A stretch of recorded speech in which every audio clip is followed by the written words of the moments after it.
Sorry about that. Anyway, that's just one of the barriers to communication. Let's get this show on the road.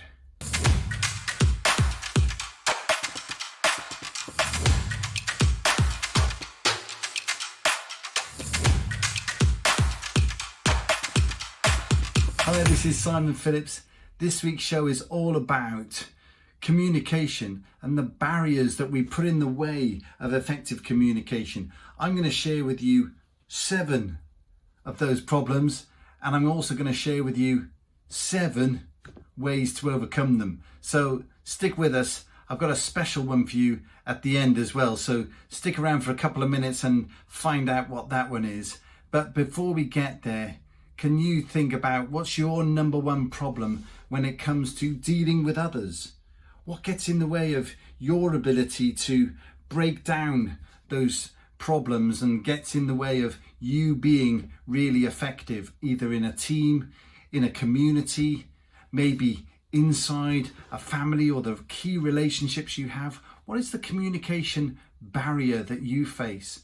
Plonk that in the text below, and I will get back to you and let you know how I deal with those. But I've got 7 of the main ones to discuss with you here today. So let's get started on that list.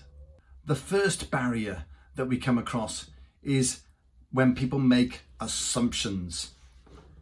It's easily done. Somebody says something, your brain immediately puts that in a box, puts it in a slot, and you've made an assumption before you know it. And you're saying to the person, this is what I think about that, only to find that wasn't what they were talking about at all. This is a really easy one to overcome, and it's all to do with levels of curiosity. If you can stay curious in every moment, then you're, rather than making an assumption and coming back with a quick answer, you can just say, that's a great question. What's behind that? What is it that you're looking for? How can I help you with that? By asking an additional question, what you're doing is giving the other person an opportunity to elaborate. You're helping them by ensuring that you thoroughly understand their question or the thing that they're asking of you before you make an assumption and come back with something completely left field. So stay curious just a bit longer and double check that you understand what they're saying and exactly what it is that you can do to help.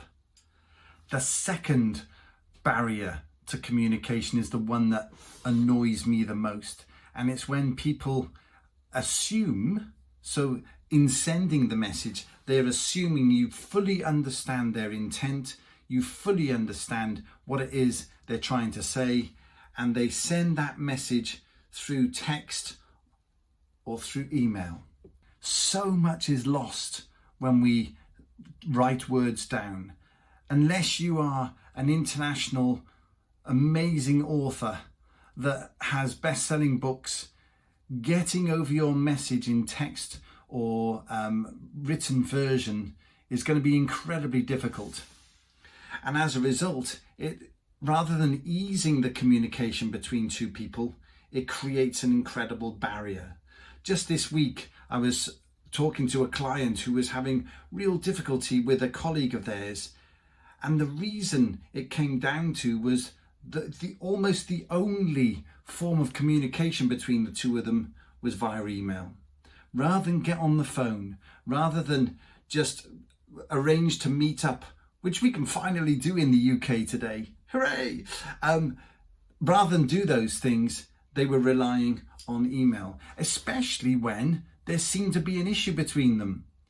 And that is the point at which you're immediately putting up an amazing barrier to communication. Get that out of the way. The answer here is to get on the phone.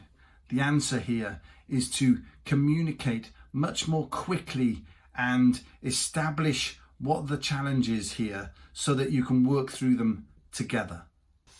The third barrier to effective communication, whether it's at work or between two people, is one or both parties potentially not listening. Now, if that's something that you're apt to do, maybe you're easily distracted, or maybe you tend to think that you can do two things at once, when in reality, most of us can't. So the answer here, put down whatever it is that's getting in the way of, as a physical barrier to that communication. Maybe stop doing something. So if you're on the phone, stop doing whatever it is that could potentially just half distract you and ensure that you don't really get the full message. By listening intently and focusing on the conversation you're having, there will be untold benefits, only one of which will be that you absolutely understand what the other person is saying and you'll be able to respond effectively. So don't be the person in the conversation who's responsible for not listening. And if you anticipate the other person isn't fully listening, take the time to repeat the key message at the end. It may be that they're distracted for very valid reasons. Emotionally, something may be going on for them right now, which means that they can't give you 100%. But just clarify at the end. And if it's really important, send them a clarifying message afterwards, just to say, as agreed, look forward to whatever it is. Okay, so recognize that sometimes people are involved in things that mean that they can't give you 100% of their attention. So make sure that you take some responsibility and follow through if it's really important to you. The fourth barrier to effective communication is all to do with the environment in which the two people are communicating. They could be in a noisy environment. They could be in an environment that is actually remote. Maybe the person that you're talking to has 101 distractions around them. Maybe they've got kids that they're having to look after. Maybe there are other things that are going on, like instant messages popping up on their screen in front of them. Maybe it's just a case of, as I was saying in the last point, emotionally, they're not in the right space. So whatever communication you're involved in, recognize the potential for distractions and check with the people that you're communicating with that they've got the message. Ask them to repeat the key headlines, just so that both of you actually can feel sure that the communication has landed, been understood, and maybe even some actions in terms of what are they going to do to respond. The next barrier to communication is all about information overload. How many of you have just got an email inbox that's like this, just keeps going on forever? How many of you have so many routes by which communication can come to you? It can come to you from instant messages, it can come to you from text, it can come to you from emails, it could come to you from a voicemail, it could come to you by a video broadcast. I don't know about you, but I find myself constantly going into different apps to try and recover a message from someone. So recognize when you're sending a message that that's the environment in which your message is landing. And guess what? Sometimes it ends up in spam. Just today, I got a message from someone in my junk mail from the 29th of March, which was nearly 3 weeks ago. And it's not their fault it ended up there. That's one of those overzealous spam machines that just zap that message, and inadvertently I've effectively ignored it. So just be aware that even people who prioritize communication and want to do things as effectively as possible may have genuinely missed your message. So two things to think about in terms of overcoming this one. One is, whatever message you're sending, be incredibly brief. Spend some time crafting a very short message, a message that's to the point and the other person can do something with it. The other thing is to check that it's got there. If it's really important, accept the personal responsibility for it getting there, not just for being sent. And the next barrier to communication comes down to a lack of clarity. And sometimes this needs to be taught. If you have a team of people that you're working with and you get messages that are unclear, you get messages that are sort of half formed, or you have long messages with no real intent, and you have to scroll right to the bottom to get to the core of the message. Whatever it is, if there are elements of the communication between you and the people around you, think about, have they had any training? Do they approach communication in the same way as you? If not, what training can you put in place? Because that is the answer when the messages that you're receiving are unclear. It generally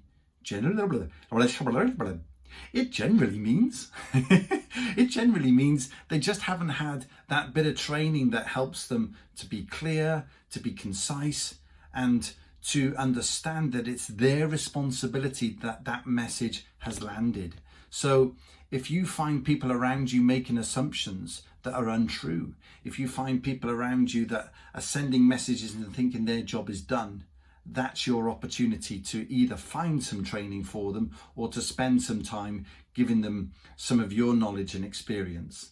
And the final barrier to communication I want to consider today is just stress. People are really stressed either with information overload or with lack of clarity or lack of priorities or just a general melee at the moment in terms of what it is they're supposed to focus on. So you will be dealing with people on a daily basis who are suffering from different levels of stress. And your job, purely and simply, is to empathize. It could be happening for you too. So this may be a really easy one for you to do. Empathize with people who are struggling to get the message clear, who are struggling to keep up with the sheer volume of information and messaging that they have in front of them every day. So just empathize and just find out, is there any way you can help? Okay, that was 7 barriers and 7 answers. Please put your barriers below. What else gets in the way for you when it comes to communication? I'm very happy to discuss those with you, and I want to find out what's the biggest challenge you have right now, and we can make that into next week's video.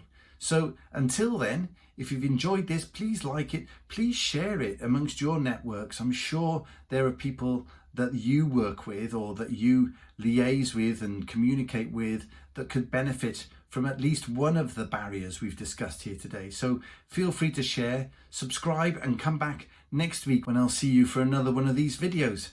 Have a great week.